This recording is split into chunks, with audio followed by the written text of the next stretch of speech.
teman-teman, berikut adalah video lifespan saya dari mata kuliah Psikologi Perkembangan Anak. Sebelumnya, izinkan saya memperkenalkan diri. Halo, perkenalkan nama saya Humaira Fadlolo, akrab disapa Mai, tapi kalau di rumah biasa dipanggil Rara. Saya anak pertama dari 2 bersaudara. Saya lahir di Makassar pada tanggal 5 September 2003. Sekarang saya berusia 19 tahun. Di video kali ini, saya akan menjelaskan perkembangan saya semasa bayi hingga masa kanak-kanak akhir dengan menggunakan acuan dari teori oleh beberapa tokoh. Menurut Bird 2007, Papilla dan kawan-kawan 2009, dan Santrop 2011, perkembangan anak dapat diuraikan secara khusus, yaitu ada 4 periode. Yang pertama adalah periode prenatal. Periode ini dapat dikatakan periode yang paling singkat, yaitu berlangsung kurang lebih 9 bulan 10 hari di dalam kandungan. Selanjutnya yaitu periode bayi atau toddler. Periode ini dimulai ketika bayi lahir hingga usia 24 bulan. Pada periode ini banyak perkembangan dan pertumbuhan yang terjadi. Yang ketiga yaitu periode kanak-kanak awal. Periode kanak-kanak awal dimulai dari 2 sampai 6 tahun. Periode ini ditandai sebagai periode prasekolah di mana anak mulai mampu mengontrol diri dan mengurus diri. Yang keempat yaitu periode usia sekolah atau periode kanak-kanak akhir yang berlangsung selama 6 sampai 11 tahun, di mana anak mulai belajar di lingkungan yang lebih luas. Pada masa prenatal, ibu menceritakan bahwa sempat mengalami ngidam dan mual, namun hal tersebut tidak berlangsung lama. Kemudian di saat kehamilan ibu saya memasuki bulan kedua, ibu saya mengalami pendarahan, yaitu adanya bercak darah yang ditemukan oleh ibu saya. Dan setelah melakukan konsultasi, dokter mendiagnosis bahwa ibu saya mengalami kecapean. Teori yang saya gunakan selanjutnya yaitu teori dari Jean Piaget. Piaget menciptakan teori yang dapat dikatakan cukup berpengaruh terhadap psikologi perkembangan. Salah satunya yaitu perkembangan kognitif pada anak.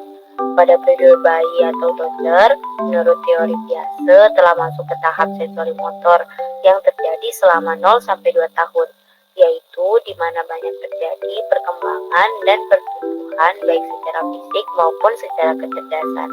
Pada periode ini, perkembangan bahasa, sensori motorik, dan kreativitas pada anak mulai terlihat seiring berjalannya waktu. Selanjutnya yaitu periode bayi atau toddler. Periode ini dapat dikatakan cukup panjang. Banyak perkembangan dan pertumbuhan yang terjadi ketika periode ini. Ibu saya mengatakan bahwa saya berkembang seperti anak pada umumnya.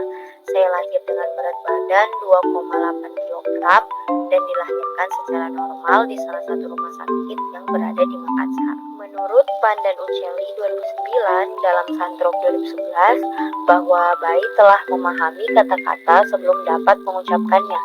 Dan sejak usia 5 bulan, bayi sudah dapat mengetahui atau merespon jika namanya dipanggil. Ketika saya memasuki 3 bulan, ibu saya berkata bahwa saya sudah mulai merespon dan mulai babbling atau mengeluarkan suara yang belum terlalu jelas. Pada masa ini juga, ibu saya mulai merangsang sensori motorik saya dengan cara memberikan saya mainan yang bertekstur lunak. Dari fenomena pengalaman saya di atas, menurut Piaget, hal tersebut sudah masuk dalam subtahap kedua dan ketiga dalam sensori motor, yang dimana bayi mulai merespon dan mencari serta mengikuti sumber suara yang didengarkannya. Pada usia 7 bulan, saya sudah lepas dari ASI, kemudian diberikan susu formula, dikarenakan pada saat itu ibu sedang mengandung adik saya, dan atas saran dokter, saya tidak diperbolehkan meminum ASI. Pada usia 1 tahun, saya dapat dikatakan sudah lancar dalam berbicara, namun untuk berjalan, saya masih agak kesusahan dan belum terlalu lancar.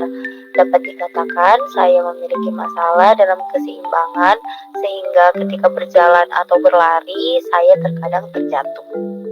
Kemudian, pada periode berikutnya, saya menggunakan teori dari Van Vygotsky, yaitu salah seorang tokoh yang berpengaruh di bidang pendidikan.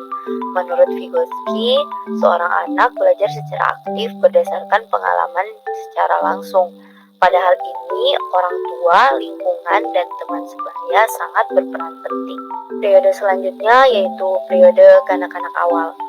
Pada masa kanak-kanak awal, saya sering mengikuti perilaku sesuatu atau bahasa dari orang di sekitar saya.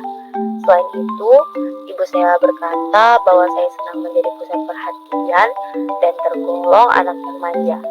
Saya juga senang bergaul dengan siapa saja dan saya juga senang bercerita. Kemudian masuk ke periode yang terakhir, yaitu masa kanak-kanak akhir atau periode usia sekolah.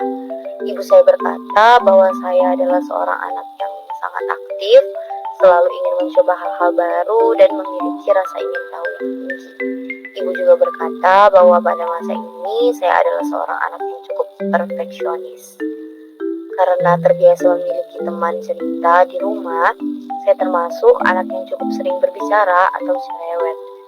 Ketika memasuki lingkungan sekolah juga, saya sempat susah beradaptasi dan cenderung sering mengalami panik karena belum terbiasa. Ketika saya mengalami panik, pada saat itu saya menangis sekencang-kencangnya dan memanggil ibu saya. Namun, seiring berjalannya waktu dan mulai bergaul, sekolah menjadi tempat yang saya suka. Selesai sudah video live span dari saya.